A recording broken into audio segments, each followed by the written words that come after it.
Ladies and gentlemen, please take your seats as we are about to start. Please take your seats as we're about to start. Thank you.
I'm delighted to say she joins us now. So please welcome the Chancellor, Rachel Reeves.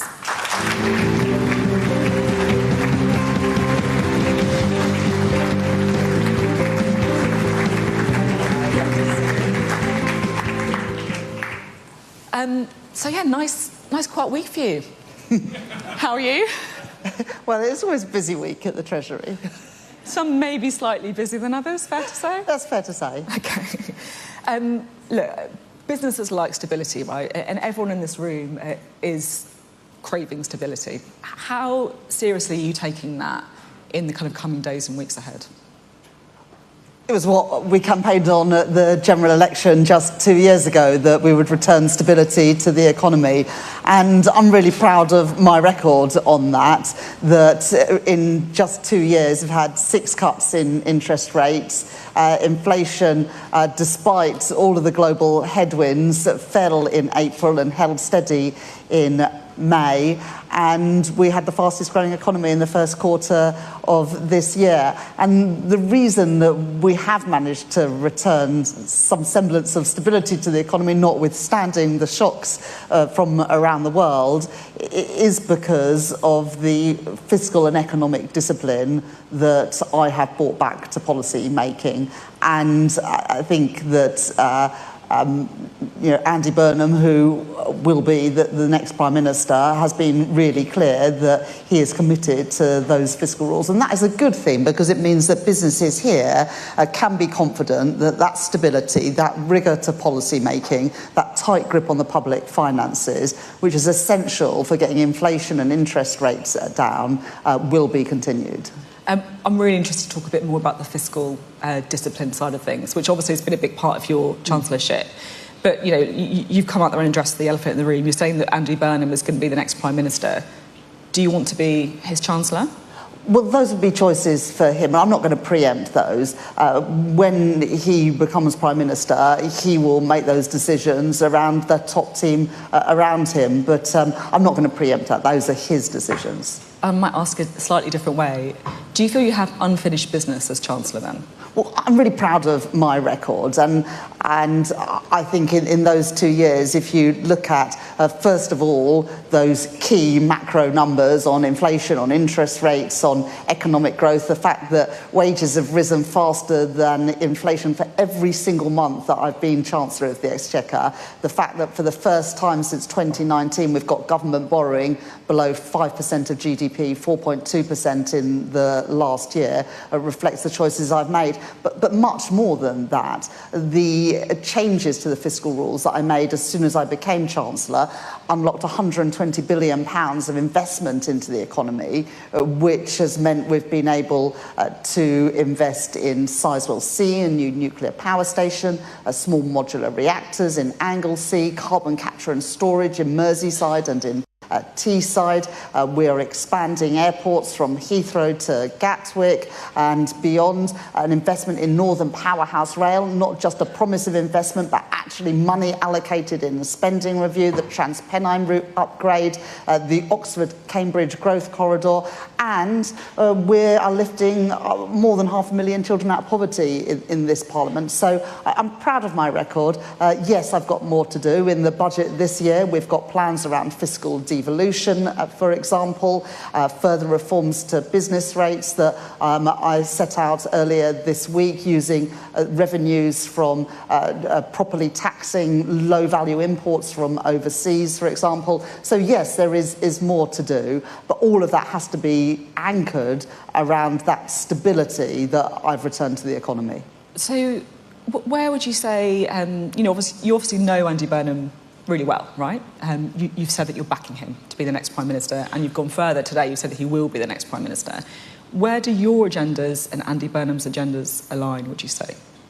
Well, I backed Andy in 2015 as well to be leader of our party, and I've known him for more than a decade and a half, since before I became a Member of Parliament in 2010. So we've worked closely together, but particularly worked closely together the last 2 years. So one of the first big announcements that I made as Chancellor was in regional transport investment, £15.6 billion of regional transport, of which some of that went to Greater Manchester. And we made that announcement at a bus manufacturer in Rochdale, in Andy's old patch as Mayor of Greater Manchester. And that money is being used for investment in the B network of buses, but also an extension of the tram system to Southport, to Bury and other parts of Greater Manchester. So we work very closely together on that. We've worked very closely together on the Transpennine route upgrade, which of course is electrifying trains between Manchester and Leeds and beyond, and now Northern Powerhouse Rail, and working closely with Andy on the configuration of that, including the new station at Manchester Piccadilly. So work very closely together on devolution and regional investment. But probably, I think, the area where there's certainly unfinished business is on fiscal devolution. And I set out in last year's budget a consultation, for example, on the visitor levy, which is something that mayoral combined authorities will have responsibility for, moving us more in line with the US and Europe that have small visitor levies on hotel bookings, for example, and then that money being invested in the local area. But beyond that, we are we are also consulting on devolving some revenues from key taxes, including income tax, but also looking at some key business and land taxes and devolving that to a local level so that local leaders who know their areas best can decide where that money is going to be spent. And the plan is for this year's budget to set out the detail of how that will work in practice. Because this is interesting, because we've heard reports that this is the kind of thing Andy Burnham wants to do, right? To devolve income tax, potentially business rates as well, to local areas. It's something that you want to do too. Well, we announced it in last year's budget, both the visitor levy and also the consultation around devolving some of the revenues from those key taxes. This is not about increasing those key taxes, but it is saying a proportion of the revenues should be spent and the decisions on how to spend it at a local level. And that is really crucial for really driving those incentives for growth, but also getting that better value money for taxpayers, because I believe that local leaders have got a better knowledge, better understanding, and also the democratic mandate for decisions in their local area. So I think that's one area where I certainly want to make further progress, and I know that it's an area that Andy is particularly committed to. You've obviously prioritised fiscal discipline as Chancellor. It's been a big part of your kind of pitch, if you like, and you said that Andy Burnham was committed to the fiscal rules. I guess the slight issue is that quite a few Labour MPs are supporting Andy Burnham because he thinks he's going to rip up your fiscal rules, right? What would you say to that? Andy has been really explicit that he backs those fiscal rules, and the key thing about those fiscal rules, and they are that we pay for day-to-day spending through tax receipts, and that is where the discipline and the rigour really comes in. And then the second is that we get debt down as a share of the economy, and our debt is around 95% of GDP now. But subject to that, we will invest in those things that can improve the longer-term performance of our economy. And that is how I've been able to unlock £120 billion of capital investment into those projects, from energy to transport to data and technology.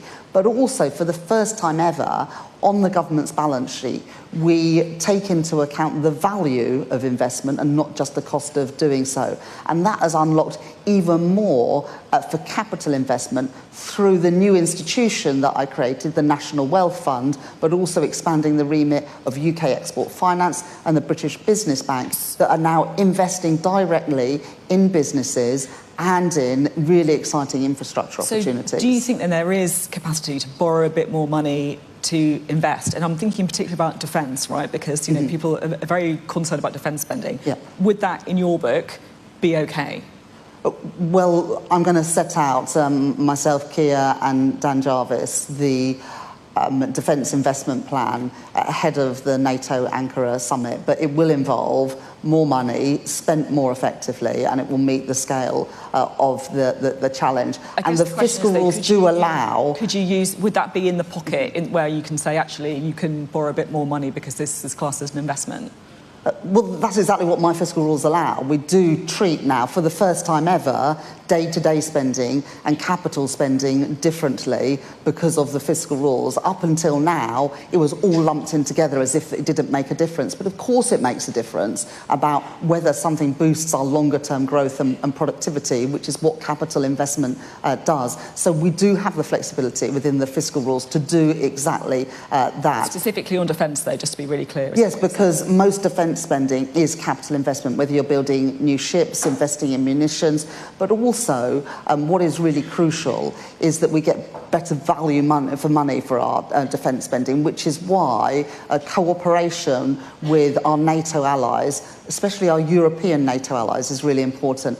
And I've already committed to the UK to a multilateral defence mechanism with some of our European partners so that we can purchase military equipment together to get better value for money. At the moment, the US procures one type of tank. In Europe, we procure between different countries 14 different types of tanks. We can get better value for money, but also the multilateral defence mechanism will enable us to stockpile things like munitions off government balance sheets, which again enables us to do more up front because it is capital investment. the conference theme is growth, right? And, you know, it feels to me like all politicians want to achieve growth, and you guys are no different as well. You promised the fastest growth in the G7. There has obviously been progress, but at the same time, you know, the IMF forecasting UK growth over 2026 as a whole, 0.8%. You know, they've upgraded that since then, actually. So they upgraded us in the most recent forecast. So what? I think 1.1%. I mean, how? Well, let's look at my record since I became Chancellor. Are you happy with the question was going to be, you know, 1.1%? No, of course not. Would you like not. to see more than that? Yeah, and I have consistently beaten the forecasts for the UK since I became Chancellor. In the first quarter of this year, the most recent data that's available, we were the fastest growing economy in the G7. And you look at the 2 years since I became Chancellor, our economy was the second fastest growing economy in the G7 and the fastest European economy in the G7. What's the current growth level then? Well, our economy grew by 0.6% in the first quarter. This is kind of my point, though, isn't it? It's not. Well, 0.6 times 4 is 2.4% if you continued that for a year, Sophie. So, I mean, that would be an exemplary level of growth for a G7 economy. Are we going to maintain that? No, because of the conflict in the Middle East. It's not a conflict that we started. It's not a conflict we entered. I think I've been pretty clear on and off the record about my views of that conflict. But, of course, it has implications here and at home, which is why I set that target of the fastest growing economy in the G7 as a relative target, because all countries are exposed to shocks. The question is, how do you respond to them? Is your economy secure and resilient enough? Which is why getting control of the public finances is important, but so is investment in our economy, public and private investment. And of that 2.3% growth that we've seen in the 2 years that I've been Chancellor, actually the biggest driver of that is business investment and investment growth, which has grown by 4.9%. So this is the thing, right? To get growth up and to be a success, you need everyone in this room, right? This is literally the point, right? You need business leaders, you need small businesses, you need big businesses. This is the driver of it. And businesses are telling the BCC, you know, in record numbers, that they are feeling the squeeze. And that includes, because of the government's own policies, national insurance contributions, minimum wage increases, business rates, the Employment Rights Act. Do you accept that choices that you've made have impacted growth and also, I guess, the experiences of the people in this room? Well, businesses are absolutely crucial to growth, and what government can do is provide the environment to encourage that investment. And I have been pleased that the majority of the growth that we've seen has been driven by investment, because that is the way to ensure that growth is sustainable. When I became Chancellor, I think that all businesses in this room would accept that the public finances were in a total mess. There were lots of unfunded commitments made, and the revenues coming in were not enough to meet the spending that was already committed in the economy. So I had to make decisions to increase taxes in my first two budgets. But as a result of that, we have now got, for the first time since 2019, a budget deficit of less than 5% of GDP, the fastest rate of fiscal consolidation in the G7. Do you accept that those policies that you introduced and the choices you made have negatively impacted businesses and growth? They are choices, and I stand by those choices, because what is the counterfactual? The counterfactual would be a government that lost control of the public finances. And we don't have to look to ancient history to know what that means, because it happened just a few years ago when the government made a load of unfunded commitments, and as a result, interest rates and inflation went through the roof, and that was a disaster for businesses and a disaster for ordinary families.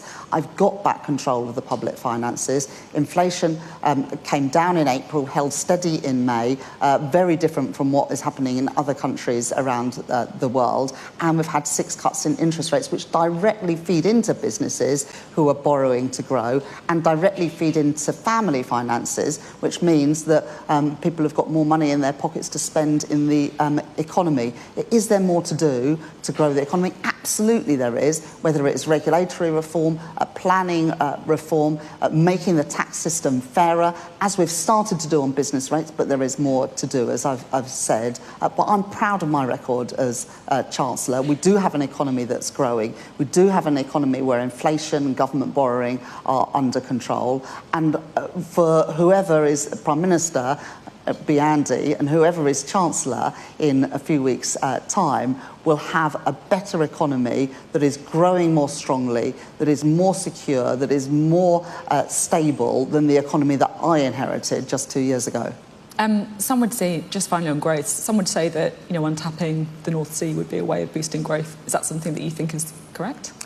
I've been very clear that I think that the North Sea is a crucial asset for the UK, and that oil and gas will be an important part of our energy mix for years to come. And I'm very keen to make sure that we use that resource to ensure our energy security. And there are decisions to be made shortly on both Rosebank and Jackdaw. Those are quasi-judicial decisions. But in our manifesto 2 years ago, we committed to honour existing licences, and I hope that we do. You've obviously been very proud of your record, and you've said that you hand the economy over in a better position to whoever becomes the next Prime Minister. Andy Burnham, I guess, is promising change. So he's promising something different. Do you accept that there does need to be change? Well, we had very poor results in the local elections and the Scottish and Welsh elections just a few weeks ago. So clearly we need to do more to connect to the country, to tell a better story of what we've done in government, but also set out the vision for where we want the country to go. That is what Andy will be able to provide as our next Prime Minister. He is a great communicator. He's got a great track record in delivering in Manchester, and I've no doubt that he will bring that to the position of Prime Minister. And I look forward to working with him in whatever capacity. Just on that, obviously he's going to choose a Chancellor. It might be you, it might not be you. What would your advice be to anyone in the future taking on the role as Chancellor? I'm not sure if anyone wants my advice, but my advice would be you've got a brilliant set of officials at the Treasury who will back you if you are clear about what you want to do. And I've been very clear about what I wanted to achieve as Chancellor. I wanted to restore stability to the economy. I wanted to boost investment, both public and private, into the economy, and I wanted to change how the economy works with a regulatory burden that is fairer and more efficient, with a planning system that actually allows things to get built in our country. I'm really proud of my record, and I hope that whoever is Chancellor in the future, whenever that future may be, sticks to what I'm doing, because it is beginning to bear fruit, and we are seeing that investment return to the economy, that growth return to the economy, and crucially that stability so that businesses can plan and invest for the future. Whatever happens, you're going to be, part of history as the first ever female Chancellor. How would you like the history books to remember, Rachel Reeves as Chancellor? What's your single biggest achievement so far? Well, when I became Chancellor of the Exchequer, the first speech I gave was in the atrium of the Treasury, and I said in that speech that I would judge my time in office a success if ordinary children from working class backgrounds had more opportunities than when I became Chancellor, and whether women and girls felt that there should be no ceiling on their ambition. It'll be up to others to judge whether I've achieved my goals, but I'm very proud of what I've done and believe I have. Rachel Reeves, thank you very much indeed. Thank you. Thank you. Thank you so much. All right, take care. The Chancellor speaking to Sophie there at the British Chamber of Commerce. Lots in it, reminding everyone that the Chancellor had backed Andy Burnham for the leadership back in 2015, speaking up her closeness to Burnham, talking up her consultation that she announced in the last budget about more fiscal devolution. Of course, that's not a policy yet, but a consultation.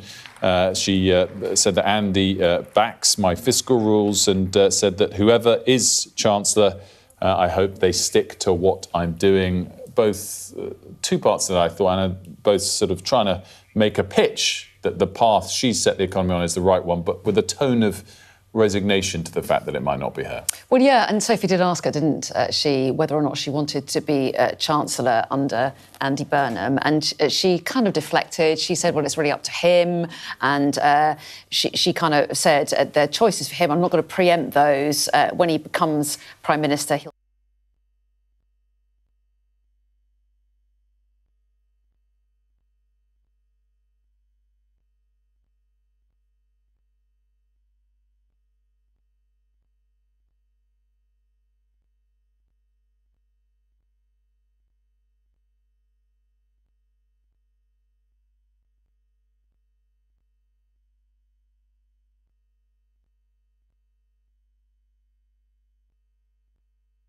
kind of fight back against all the briefing that there's been against her recently and all the kind of rhetoric surrounding Andy Burnham about the kind of the change that's needed and the kind of litany of policies that Sir Keir Starmer introduced, sort of really Treasury decisions, so things like winter fuel allowance, the kind of attempts to cut welfare spending, the huge row, of course, over defence investment plan. And she really wanted to come out and say, well, no, I'm proud of my record. These are all the things that I've spent money on, but also don't forget what happened with Liz Truss.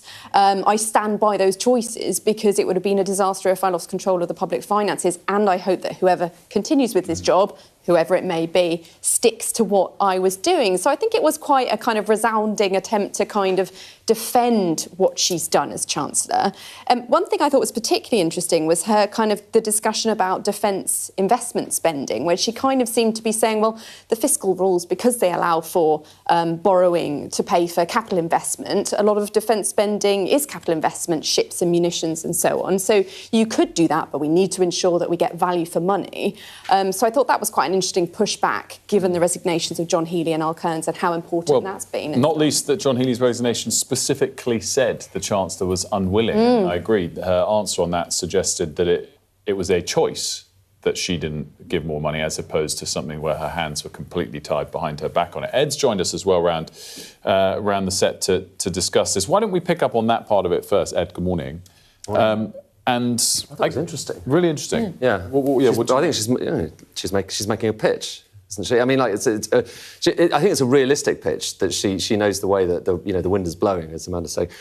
And also I kind of, she has known this has been coming for some time. That this process could happen very quickly in the event of the elections, local elections not going Labour's way.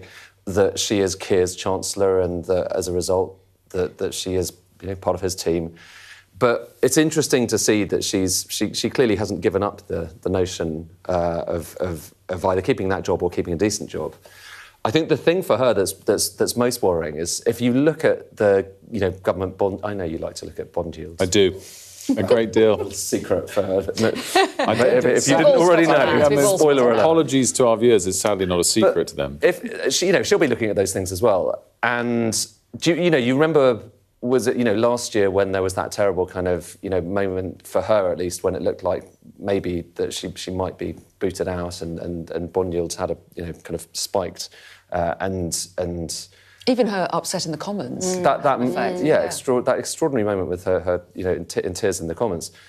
You saw a market reaction to that, and she since then, I think, has felt, okay, well, that's my protection. If there was to be any notion that I wasn't going to be Chancellor anymore, then the markets would react because they would be nervous about what would follow me. I think the thing that would be most unnerving for her in the last kind of 7 days is looking at the bond markets. Actually, bond yields, I mean, there's so much else going on, obviously, but bond yields for the UK are down. And they're down actually more than almost anywhere else in the G7, apart from Germany. I was testing you there. Sorry, didn't pick up on that. No, but that's the thing is it doesn't look, it's early days, but it doesn't look, and for all that period, people have been assuming she's not going to be Chancellor, and there might be different fiscal rules. We don't really know, but the markets haven't been panicking, and I think that might be the thing that would unnerve her. Is it's not like Andy Burnham's team can look at that and say, OK, if we don't kind of have some continuity candidate, then everyone's going to be fretting. Can I ask a question looking forward? There's obviously the fiscal rules. These are rules that the Chancellor, that the politicians come up with themselves. And then there's the hard numbers, the actual amount that the government is borrowing going forward. how much do they respect if you're able to say, oh, well, this is for a long-term investment, this is capital spending versus short-term? And is there much flexibility, whether it's under Rachel Reeves or someone else, to tick that up a little bit? Or do you think the market would get jitters if that started to become the case going forward? Well, I'm a little bit sceptical about fiscal rules. Everyone fixates on fiscal rules in Westminster because it's something that politicians can say. And all these rules is basically saying we will only borrow up to a certain amount, honest, believe us, or we'll only allow the national debt to get so high. And we've had, it really only started with Gordon Brown. He imposed these fiscal rules. And what happens is the rules stick around, everyone's like, the fiscal rules are very important. And then you have some sort of a crisis, and then it's like, OK, well, we're going to move on to some other fiscal rules. I think the real constraint, though Andy Burnham doesn't like to hear it, because, of course, famously he said we shouldn't be so in hock to the bond markets. But the real constraint is basically what investors out there want to, price UK debt at. Do they want to lend to us? And to answer your question, they look at the UK, they look at our prospects, they look at how much the government is borrowing, they look at everything from, investment. There's certain types of borrowing which they might look at more kindly because it's, OK, you're investing to build more kind of transport infrastructure, let's say, or more data centres, or whatever it might be, the grid. That's the kind of thing that can generate growth versus other forms of borrowing, whether it's, to support, for instance, the welfare system, which, though it is very important, is the kind of thing that isn't as growth positive. They are making all of those determinations every second and looking at the UK and kind of marking our homework. And that is what's going to happen in the coming months as they look at what Andy Burnham and his team are coming up with and try and determine, do they want to lend to the UK anymore? And we learned from the Liz Truss episode that we're close to the edge of where they start to fret. And I think that is going to be the nervy thing in coming weeks. But like I say, everyone knows what's going to happen. Everyone knows who's likely to be Prime Minister next. And bond markets are not fretting right now. And I think that's the one thing that Rachel Reeves is probably most nervous about right now. They're not fretting perhaps about the Prime Minister, but what about the Chancellor? How crucial a role is that and who takes it as far as the markets are concerned? I mean, it is crucial, Anna, but it's a lot of names are in the frame. Obviously, Ed Miliband, people talked about Wes Streeting. But even though there's that kind of question mark about who it might be, I've yet to see a reaction. And that's the thing I've been looking at for the last week. Are people fretting out there? And there hasn't been a reaction. So yes, oil prices have come down a lot, which has helped. That's the thing. And so it's really hard to kind of disconnect all of the global issues. But even so, you would expect the UK to behave differently to others if we were an outlier, and we have not. We're basically in lockstep with Germany, and that's interesting. So yes, the choice of who it is matters. The choice of what kind of policy they go for really matters. But so far, people are relatively sanguine. But just touch wood, because you never really know. Just a final thought to both of you, and Amanda, to you first of all. I have to say, she was very impressive in that interview. A long-form chance to talk. And you come back, and this, I think, definitely applies to the Prime Minister as well, of how bad the comms has been during this premiership. And I think she's the tip of the best example of that given the space to talk, she's very good and respond to questions. Sophie pushed her. She had answers. They've always tried to control her and not put her up. And I think it's whether it's her decision or the team around it, they've done her a disservice, actually. It was probably the best interview I've seen her do for 2 years. I thought it was quite telling, her comments at the end about how when she first walked into the Treasury, that she kind of talked about wanting to make sure that she improved opportunities for working class kids, but that also young women, young girls would look at her and think, there is no glass ceiling anymore, I can be Chancellor. And I think throughout her last 2 years in that role, I think she has struggled to kind of get her case across. And I mean, we were talking earlier about the moment when she looked like she was in tears and that moved the markets, and that was all after the welfare rebellion and kind of whether that she was to blame for that and the kind of instability surrounding that. But I think, as you say, when you hear her kind of making her case for the decisions she's taken, what she's decided to spend on, whether that's Northern Powerhouse Rail, or the other things that she wanted to spend on airports, she talked about carbon capture and storage. I thought it was quite interesting, that kind of defence, and really insisting she hopes that whoever takes on the job next continues with her policies and fighting back against this kind of narrative that's become quite entrenched, I think, particularly with everything Andy Burnham has been saying about the decisions she took earlier on about the winter fuel payments and so on, not immediately lifting the two-child benefit cap, and really fighting back and saying, but I had to do that, I didn't want to lose control of the public finances. And I think that's a debate. We haven't heard so much of kind of her defence of why she took those decisions. Yeah, and obviously really mindful of her legacy if she doesn't carry on as Chancellor, which is probably the most likely course. But she's talking to a group of businessmen there. What are they going to make of it? Because a lot of businessmen are pretty unhappy about some of her budget measures. Yeah, if you look at business sentiment just in the period when Keir Starmer has been Prime Minister, she's been Chancellor, it is dire. I mean, you know, I don't think, certainly in recent years, have seen quite such a consistent period of all of, you know, they get surveyed all the time on, you know, how confident are you feeling about the outlook, how happy are you with policy. It has been poor and there's continued to be poor for all that period. And there are all the kind of obvious reasons for that. The things like the kind of, you know, national insurance, various taxes, changes to business regulation. But then there's the kind of deeper concern, I think, that a lot of people within business have, and also markets share as well, which is that Britain has a lot of really deep-seated issues. You know, we're not alone in facing them. You know, we've got high energy costs, the size of the welfare state is ballooning, well, our taxation is getting higher and higher. There are big questions over, you know, how easy is it to build anything? You know, we want to build more homes, more of everything. It's just not happening. And I think the concern that markets have is you've got this new Prime Minister coming in with this enormous majority. If they can't fix it, then who can? And so that is a kind of much deeper-seated thing. That's an enormously profound question for Andy Burnham to have to deal with. And the question, I think, for him is whether he is going to be the person who's going to come in and actually deal with that. And it's going to be unpopular, it's going to be difficult, but it might set the UK on a different path. Or is he just going to, you know, continue with business as usual? We're really out of time, Ed, but AirPods this week, what's next week? Oh, gosh, bananas. Bananas? Bananas. Well, does that sound a bit irrelevant to the viewers? Yeah, No, I think we need a little bit of context. Your Stuff Matters promo's been on throughout. yeah. So don't worry. The QR code. And they're all already listeners and subscribers anyway, so it doesn't need context. If you want a break from this kind of thing, basically, like the data, not this kind of thing. This is rude. great. So rude. The day-to-day news. Also, this kind of thing. No, the day-to-day news. Then listen to Stuff Matters. Am I allowed to do the... Dig yourself out. Then listen to Stuff Matters and also Cheat Sheet, which is great, by the way. There we go.